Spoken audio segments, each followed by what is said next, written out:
Venimos hablando un poco del tema del año jubilar, ¿no? Sí. Yo compartí un poquito los 2 lunes anteriores algo de lo que decía el Papa Francisco en su carta que le manda al encargado del dicasterio que tenía que preparar todo lo que concierne al año jubilar.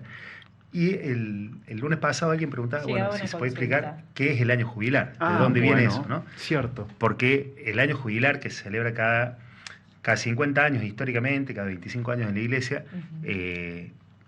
tiene un origen bíblico. En realidad no es que un día un papa se despertó y dijo, che, estaría lindo hacer algo así, sino que tiene un origen bíblico, ¿no? Bien. Y que está resumidamente, después se pueden buscar más datos, ¿no? Pero resumidamente en el capítulo 25 del libro del Levítico, ¿no? Del bien. Antiguo Testamento. El contexto es más o menos este. Después de que Israel sale, ustedes recuerdan que un poco la historia del pueblo de Israel, ¿no? Abraham llega a la tierra prometida, después de tiempo logra conquistar esa tierra, pero después la tercera generación tiene que irse. ¿Se acuerda que los hermanos, los hijos de Jacob terminan vendiendo a José, que era uno de los hermanos, de 2 hermanos que eran ellos, y lo venden a una caravana que pasaba por el lado de Egipto? Perdón. Y allí, después de cierta peripecia, digamos, que estuvo preso, bueno, un montón de situaciones que pasó, termina interpretando un sueño del faraón, 7 años de... O sea, 7 vacas gordas y 7 vacas flacas. El 7 está muy presente siempre en la Biblia, ¿no? Bien. Que tiene que ver con plenitud, que tiene que ver con la creación, con cosas así. Bueno, esos 7 años de esas 7 vacas flacas y esas 7 vacas gordas, o al revés, 7 vacas gordas y 7 vacas flacas, José interpreta que van a ser 7 años de mucha prosperidad y después 7 años de sequía. Entonces le dice al faraón que tiene que tratar de acumular todo lo que pueda para poder después... Después de los 7 años de vacas gordas, empiezan los años de vacas flacas y todos los pueblos empiezan a ir a Egipto a pedir comida, a comprar al precio que le pusieran porque no tenía cómo. Y entre ellos llegan los hermanos de José, que eran quienes lo habían vendido. Bueno, después de una serie de cosas, finalmente José es reconocido, lo reconoce a sus hermanos, lo manda a llamar a su padre. Primero llegan como invitados a Egipto, ¿no? O sea, invitados porque eran la familia de José, pero después de 400 años, que es lo que estuvo viviendo el pueblo de Israel en Egipto, ya, imagínate, con el tiempo los que lo habían conocido a José ya se habían olvidado, vinieron otros faraones, vinieron otras personas, y finalmente terminan tomándolo a ese pueblo durante muchísimos años como esclavo, ¿no? Entonces terminan siendo esclavos con condiciones cada vez más duras, hasta que llega Moisés, que los lleva de vuelta a la tierra prometida, que era la tierra que Dios le había prometido a Abraham. Después de caminar durante 40 años en el desierto, llegan finalmente a esa tierra. 12 tribus, ¿no? Eran los 12 hermanos, los 12 hijos de Jacob, llegan a esta tierra prometida. Y una de las consignas era que cuando lleguen a esa tierra se iba a distribuir entre las 12 tribus, ¿no? O sea, una parcela para cada tribu, y dentro de cada tribu, proporcional a la cantidad de familias que tenía cada tribu, una parcelita para cada familia, ¿no? ¿Qué pasa? Eso después se empieza como a complejizar, porque bueno, las transacciones empiezan a existir como en cualquier pueblo, y se ve que empieza a quedar mucha gente como sin tierra, sin lugar donde vivir y todo esto. Entonces surge esto del año jubilar, ¿no? Cada 50 años, porque acá lo voy a explicar, ya lo voy a leer después, pero porque es la suma de 7, la multiplicación 7 por 7, que son números de plenitud, que tiene que ver con los días de la creación y todo, más 1, que es el día de la plenitud absoluta, ¿no? 7 por 7 es 49, más 1, 50. Entonces, cada 50 años, el pueblo de Israel tenía que celebrar este año jubilar. ¿Qué consiste en lo que vamos a leer ahora, ¿no? Después yo voy a ir haciendo algunas acotaciones, pero quería hacer esta introducción. Muy buena. Breve, así. Muy buena. No sé si se entiende mucho, pero para que se entienda, bueno, el contexto en el que surge... Y fue necesaria, porque ayudó a... Sí. Claro, porque surge un poco en este contexto esta propuesta del año jubilar. Bien, a ver. Dice, yo estoy viejo ya, no sé qué, pero no sé si la gordura, el azúcar o la vejez, pero... Y la letra pequeña. Y la letra chiquita de las Biblias en general, sí. Dice, bueno... Dijo Yahvé a Moisés en el monte Sinaí, di a los israelitas, cuando hayan entrado en la tierra que yo voy a darles, ¿no? Recuerda esto, ¿no? Después de estos 400 años de esclavo en Egipto, caminan 40 años bajo la guía de Moisés y están por entrar a la tierra. Claro. Dios le dice a Moisés esto, ¿no? Di a los israelitas, cuando hayan entrado en la tierra que yo voy a darles, la tierra tendrá también su descanso en honor de Yahvé. 6 años sembrarás tu campo, 6 años podarás tu viña y cosecharás sus frutos. Pero el 7º año será de completo descanso para la tierra. Un sábado en honor a Yahvé. No sembrarás tu campo, ni podarás tu viña, no segarás los rebrotes de la última siega, ni vendimiarás los racimos de tu viña inculta, es decir, no cultivada, ¿no? Será año de descanso completo para la tierra, incluso en su descanso, los alimentará a ti, a tu siervo, a tu sierva, a tu jornalero y al emigrante que reside junto a ti.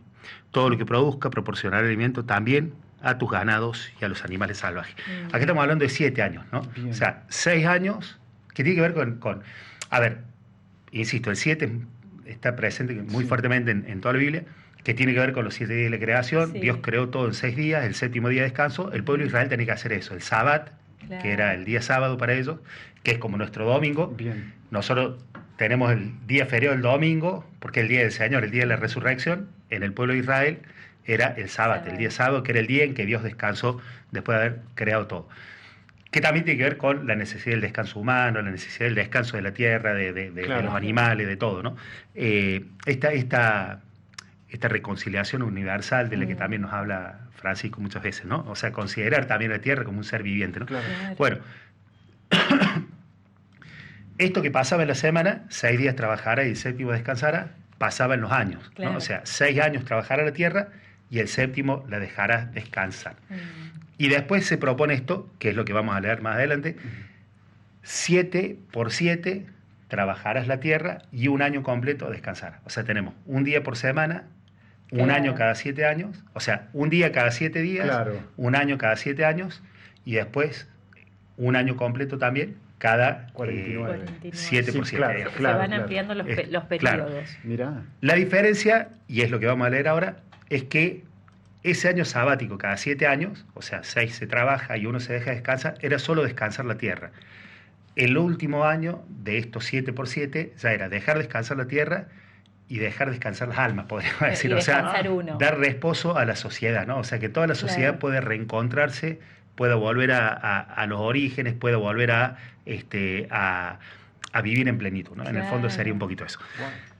Y ahora vamos a esto del jubileo. Dice, contará 7 semanas de años, ¿no? Esto que decíamos recién, 7 por 7. Sí. De modo que las 7 semanas de año sumarán 49 años. El mes séptimo, el día 10, bueno, esto es más complejo. Declararás año santo el año 50 y proclamarás por el país la liberación para todos sus habitantes. Será para ustedes un año de jubileo. Cada uno recobrará su propiedad y cada cual regresará a su familia. Este año 50 será para ustedes año jubilar. No sembrarán, ni segarán los rebrotes, ni vendimiarán la viña inculta, porque es el año jubilar, que será sagrado para ustedes. Comerán lo que el campo dé de sí, ¿no? Hay algo interesante ahí. Primero es esto, ¿no? Dice cada uno volver a su casa. Era común, gracias a Dios hoy no, pero era común en aquella época que si alguien no tenía para pagar una deuda o estaba pasando muchas necesidades, se podía vender como esclavo, ¿no? O sea, podía vender ofrecerse como esclavo. En algunos casos era él solo, en algún caso él con toda la familia para saldar una deuda o para que no le falte la comida, pero era esclavo. Nadie podía ser esclavo más de 50 años, ¿no? O sea, si una persona se tenía que vender como esclavo, él, sus hijos, sus nietos, en algún momento, al menos cada 50 años, tenía la posibilidad de volver a ser libre, ¿no? Porque somos pertenencia de Dios. O sea, no nos pertenecemos unos a otros, sino que todos pertenecemos a Dios, ¿no? Entonces, en el transcurso de la vida se van buscando herramientas para que podamos sobrevivir, pero en el fondo todos somos pertenencia de Dios. Y la tierra también, ¿no? Claro. Cada 50 años, esto después lo voy a decir un poco más explícito, pero lo vamos adelantando. Cada 50 años la tierra volvía a sus dueños originales, que en realidad tampoco eran sus dueños, porque Dios va a decir, el único dueño de la tierra soy yo. Ustedes son simplemente administradores, ¿no? Entonces yo les permito administrar la tierra. Si en algún momento la administraste mal, por el motivo que fuera, porque tuviste una mala cosecha, porque hubo una sequía, porque hubo una pedrada, o porque te la chupaste, como decimos por ahí en el barrio, porque, no sé, te dedicaste a vaguear y no la hiciste trabajar, tus hijos o tus nietos no tienen por qué pagar esas consecuencias, ¿no? Entonces, cada 50 años, sí o sí, la tierra tenía que volver a sus originales dueños. ¿Quiénes eran los dueños originales? Volvemos al origen.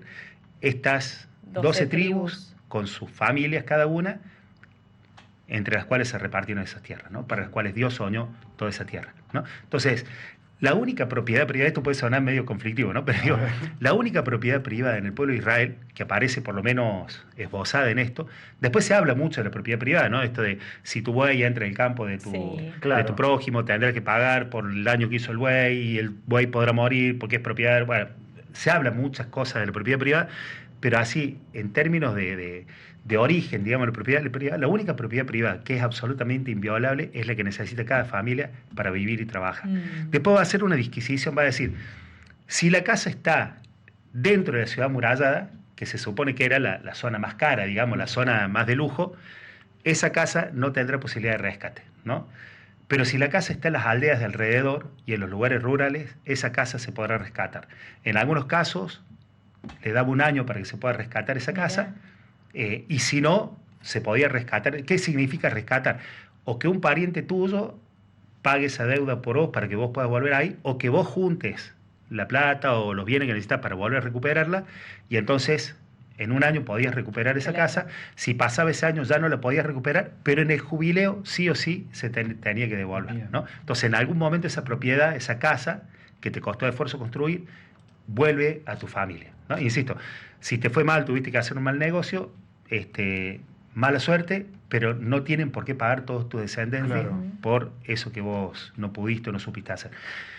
En el caso de los campos se podían rescatar a lo largo de 10 años, y si no, de todos modos, al final de los 50 años, sí o sí tenían que volver al dueño original. Y por supuesto, tampoco eran ingenuos, tampoco eran injustos, digamos. Entonces decía, el valor de venta de esa propiedad, o incluso de alguien que se vende como esclavo, tendrá que ver también con los años que faltan para el jubileo. Claro, porque ¿no? eso quiero decir, yo pido, si fuese vivo, te pido un préstamo en el año 48. Claro. Tienes 50, me perdonas la deuda. Después ahí voy a ver si lo encuentro rápido, porque si no leemos todo ahí, pero claro, no eran ingenuos, sabían que la viveza puede estar en todos lados. Entonces, digo, si yo vendo mi campo el año 48, 2 años antes del jubileo, y que pícaro, entonces hago una cosa. No, porque se pagaba de acuerdo. Bien. En realidad lo dice explícitamente, dice, el campo, la tierra se vende de acuerdo a las cosechas que vas a tener, ¿no? Entonces, si a mí me queda solamente una cosecha, el campo lo pago por ese precio. Finalmente, después el dueño original lo recupera, ¿no?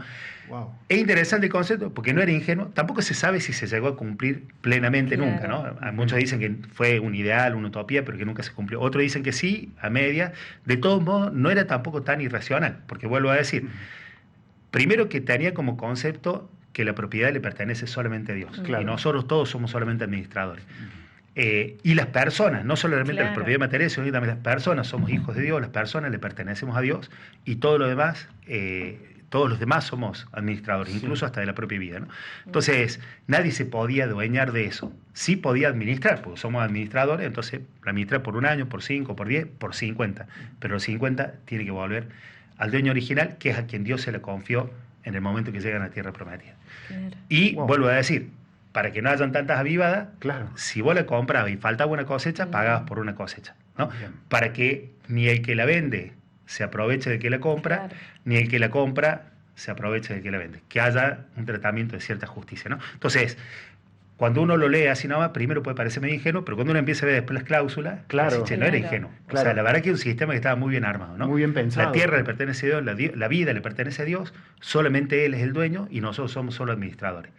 Como administradores tenemos que tener derecho a una vida digna, entonces se aseguraba eso. Si no lo supiste aprovechar o no lo pudiste aprovechar, que al menos las consecuencias no las tengan que pagar tus hijos o tus nietos. Que en algún momento se corte eso y se pueda volver a empezar, ¿no? El año jubilar era eso, ¿no? El Papa hoy habla del año de la esperanza, ¿no? Habla mucho del año de esperanza. El año jubilar era eso, era volver a empezar, ¿no? Las deudas se perdonaban, las tierras volvían a sus dueños, los esclavos eran liberados, la tierra descansaba. ¿Qué cosa más esperanzadora que eso, ¿no? Que podamos resetear y volver a empezar, ¿no? De alguna manera es lo que hace Jesús con su muerte y resurrección, ¿no? Es un reseteo universal, nos limpia absolutamente del pecado y nos permite volver a empezar. Es lo que hacemos en cada confesión. Si bien es cierto que hay ciertas marcas que quedan, aunque uno se confiese, pero el perdón se da de manera absoluta y es la posibilidad de volver a empezar, ¿no? Dios es estricto con muchas cosas y es absolutamente misericordioso. Es estricto pues sabe que necesitamos un orden, algo que nos encamine, algo que nos permita vivir una vida plena, pero que también somos humanos, podemos equivocarnos y necesitamos tener la esperanza de volver a empezar, ¿no? Cuando uno dice, una de las cosas que dañan a veces a los chicos es cuando los padres dicen, vos no servís para nada, vos no vas a cambiar nunca, sos siempre... que a lo mejor uno lo ha dicho alguna vez con algún hermano, digo, estoy tratando de acordar, pero digo, capaz que yo soy justo claro, y por ahí no me acuerdo, pero enojo, puede ser. claro. Pero digo, si hay algo que hace daño es esto, ¿no? De decir, no servís para nada. O sea, tu vida es una porquería, ya no hay esperanza. Así. El año jubilar esencialmente es, como lo dice Francisco, un año de esperanza, ¿no? Este es el jubileo de la esperanza y yo diría que es casi una tautología, ¿no? Porque jubileo y esperanza te diría que son casi un sinónimo, ¿no? Jubileo es la posibilidad de volver a empezar, es la posibilidad de borrar aquello que nos hirió, que nos dañó o que nosotros provocamos en otros para volver a empezar una vida plena de nuevo, ¿no? Y finalmente, termino con esto. Bueno, Sí. vale, era largo, no quiero leer todo. Lo Si no, recomendamos, bueno. capítulo pero 25 capítulo del 25, Levítico. prácticamente todo el capítulo 25. Bien. Y en el capítulo 26 dice, si caminan según mis preceptos y guardan mis mandamientos, poniendo en práctica, yo les enviaré las lluvias a su tiempo para que la tierra dé sus frutos y el árbol del campo su fruto. El tiempo de trilla alcanzará hasta la vendimia y la vendimia hasta la siembra, comerán su pan hasta saciarse y habitarán seguros en su tierra, ¿no? Si cumplimos los mandamientos de Dios, y no es una cuestión mágica, es cuando uno empieza a echar moco, como dicen los chicos, y tarde o temprano empieza a tener consecuencias negativas. Es cierto que hay gente que hace todo bien, o sea, todo bien dentro de la fragilidad humana, y a veces tiene cosas que le van mal, ¿no? Eso pasa. Pero lo normal es que si intentamos hacer las cosas medianamente bien, los frutos también sean medianamente buenos, ¿no? Entonces, insisto, con esto no estoy acusando a nadie, no digo que al que le fue mal en algo, es un horror pensarlo Claro, así, sí, que obvio. al que le fue mal en algo es porque hizo todo mal, ni Obvio. mucho menos. Nos puede ir mal, que eso puede haber un terremoto, te pueden asaltar y vos no hiciste nada para que eso te pase, o sea, pueden haber un montón de cosas que le pasen a uno que no dependen de uno. Pero habitualmente en lo que de uno depende, si uno hace bien las cosas, lo más probable es que los frutos sean buenos. En lo que de uno depende, ¿se entiende? Sí. O sea, hay un montón de cosas que no dependen de uno y aunque uno haga todo bien, puede salir mal. Pero las cosas que uno... A ver, si yo me tomo 5 cervezas todos los días y es probable Que no haya buenos frutos. que no haya buenos frutos, claro. ¿no? Si yo consumo droga todos los días y es muy probable que los frutos no sean buenos. Si yo me abstengo de eso, es muy probable que al menos en ese aspecto de la salud me Claro, vaya mejor, ¿no? claro. O sea, me puede dar una enfermedad lo mismo. Hay gente que tiene Sí, cáncer obvio, y no ha fumado obvio, nunca en su vida. obvio. Por cosas que no dependen de uno. Pero si yo fumo todos los días 2 etiquetas de cigarrillos, es muy probable que tarde o temprano eso me afecte a la No salud. sea No sé si se saludable. entiende, ¿no? Sí, Entonces digo, sí, quedó cuando claro. Dios dice esto, quiero aclarar, no es que está diciendo, si te va mal es porque hiciste mal las Claro. cosas, si te va bien es porque hiciste bien, ¿no? No está diciendo eso. Está diciendo, si hacemos bien las cosas, al menos en lo que depende de eso que hicimos Por bien, los frutos se seguramente reconocerá. van a ser buenos. Al menos en eso que depende de lo que hicimos bien, ¿no? Y esto me remonta, y ya termino con esto, al Evangelio donde Jesús dice, busquen el reino de Dios y lo demás vendrá por añadidura, ¿no? Si buscamos el reino de Dios, Dios se hace cargo del resto, ¿no? Miren los pájaros en el campo que no cosechan ni siembran y sin embargo no les falta el alimento. Miren los lirios del campo que no tejen y sin embargo se visten mejor que Salomón en su tiempo de esplendor. No, digo, cuando uno confía en Dios, cuando uno hace la voluntad de Dios, lo demás suele venir por añadidura. Y en el Padre Nuestro decimos algo interesante también, que tiene que ver, o yo lo entronco con esto un poco, y es que dice, bueno, Padre Nuestro que está en el cielo, santificado sea tu nombre, venga a nosotros tu reino, Sí. que sea tu voluntad en la tierra como en el cielo, ¿no? Pedir que venga su reino, dejar que Dios reine en este mundo, y nosotros ser consecuente con la voluntad de Dios, ¿no? Que así como en el cielo se haga también en la tierra la misma voluntad de Dios, y después decimos, danos nuestro pan de cada día, ¿no? A renglón seguido. No digo que esté entroncado, no digo que Jesús lo dijo así como hilando frase por frase, pero tiene que ver, ¿no? Cuando uno se dedica a la voluntad de Dios, Dios no deja que nos falte el pan, ¿no? Claro. Eso sí, cuando uno quiere acumular lo que no corresponde, tarde o temprano tampoco Falta el pan. salen también las cosas, ¿no? Claro. El maná en el desierto dice que si juntaban de más no les sobraba, si juntaban de Era menos no para les cada faltaba. día. En este texto, bueno, ahí me pasó una partecita que le iba a leer, pero me lo olvidé, no la marqué, así que no, hasta que la busque vamos a pasar un rato. Dice una partecita que esos años del jubileo, si ustedes hacen bien las cosas, no se dan problemas, porque Dios va a hacer que el 6º año la tierra produzca para los 3 años siguientes, ¿no? Claro. O sea, entonces quédense tranquilos que no les va a faltar la comida. No, Si claro. hacen lo que Dios les pide, Dios va a hacer que la tierra no falle, ¿no? Entonces digo, pedir al Señor que nos regale la gracia de cumplir su voluntad, de hacer en la tierra la voluntad de Dios como se cumple en el cielo, de que sea presente en su reino y lo demás viene por añadidura. Danos nuestro pan de cada día. Yo me acuerdo cuando era chico decía, que se rezaba distinto el Padre Nuestro, ¿se acuerdan? Sí. El pan nuestro de cada día, danos Danoslo hoy. de hoy. Mira. Y yo decía, danosle hoy, danosle, que es Claro. un galleísmo, digamos, un españolismo. Danosle hoy, nadie habla así entre nosotros. Claro. Y época tampoco. Yo pensé que decía, danos de hoy, ¿viste? Yo decía, que no sea el pan de ayer, ¿viste? Que no sea pan duro, yo decía que sea pan fresco. Claro, está Pero en muy bien. realidad es, danos nuestro pan de cada día. Tiene que ver con eso que decíamos del maná, tiene que ver con esto, de que la tierra no falla. No, en ese año jubilar, perdón, ya terminó. En ese año jubilar, dice, no sembrarás ni cosecharás, pero sí vas a juntar lo que la tierra te dé para comer día a día. La explicación, o en otras traducciones, es, no vas a sembrar, bueno, eso ya dijimos, porque hay que dejar descansar la tierra, ni vas a cosechar para guardar en los graneros. Claro. Ahora, vas y buscas lo que necesitas para comer y lo sacas tranquilamente. Todo lo que la tierra dé silvestremente, de manera silvestre, en ese año está a tu disposición para comer, pero no para acumular, ¿no? Claro. La acumulación tampoco es buena. Entonces, cuando decimos, danos hoy nuestro pan de cada día, es que no nos falte el pan, Claro. o sea, que tengamos el pan de cada día, pero que no nos sobre tampoco. Claro. No queremos el pan de mañana, el Eso pan de hoy, es, ¿no? Claro. O sea, que no nos sobre lo que no necesitamos y probablemente a otro le haga falta, ¿no? También digo esto de jubileo tiene que ver con eso, ¿no? Con aprender a bajar un poco ciertas ambiciones que el mundo actual nos impone. No digo que sea mala la ambición como tal, pero hay ambiciones desmedidas que terminan destruyendo, que terminan cooptando, esclavizando. O acumular todo el pan que hay. Claro, querer claro. acumular para mí todo el pan que hay, aunque se pudre en los graneros. Bueno, ya terminó, se me fue como todo, pero, ¿se acuerdan del texto del hombre que dice, tuvo una excelente cosecha, entonces no le entraba ya en los graneros y dice, alma mía, ya sé lo que voy a hacer? Y uno dice, bueno, va a compartir con gente que tiene hambre, si ya no le entra más en los graneros, ¿para qué quiere más? Claro. No, dice, voy a destruir los graneros que tengo y voy a hacer otros más grandes. Está en el Evangelio, ¿no? Sí, o sea, sí, una parábola que cuenta Jesús. Digo, la ambición no se acaba nunca, o sea, Claro. la ambición no tiene límite, ¿no? A veces se habla, y perdón que me meto en un tema más complejo, pero se habla de la teoría del derrame, ¿no? Sí. Digo, la riqueza nunca se derrama, porque los graneros siempre pueden ser más grandes, ¿no? La acumulación es indefinida. En un mundo como el que vivimos hoy, donde ya ni siquiera el plata es material, sino que es virtual, donde miles de millones caben en un disco duro, un disco rígido, no hay límite. O sea, vos podés acumular todo lo que quieras y nunca va a derramar, ¿no? Entonces, digo, una cosa es la ambición sana, el deseo de progresar, de salir adelante, de darle lo mejor a tu familia, de construir lo mejor para la ciudadanía, y otra cosa es esta ambición desmedida que termina destruyéndolo todo, ¿no? Acá el jubileo no habla de que sea mala la ambición. De hecho, permite que se vendan las tierras, permite que uno a lo mejor tenga 2 cosechas por año, comprando la tierra a otro que no tuvo la posibilidad de trabajar, pero en algún momento hay que volver al origen, hay que reposar el corazón, dejar reposar la tierra, dejar reposar a la sociedad, reconstruir los vínculos y volver a empezar.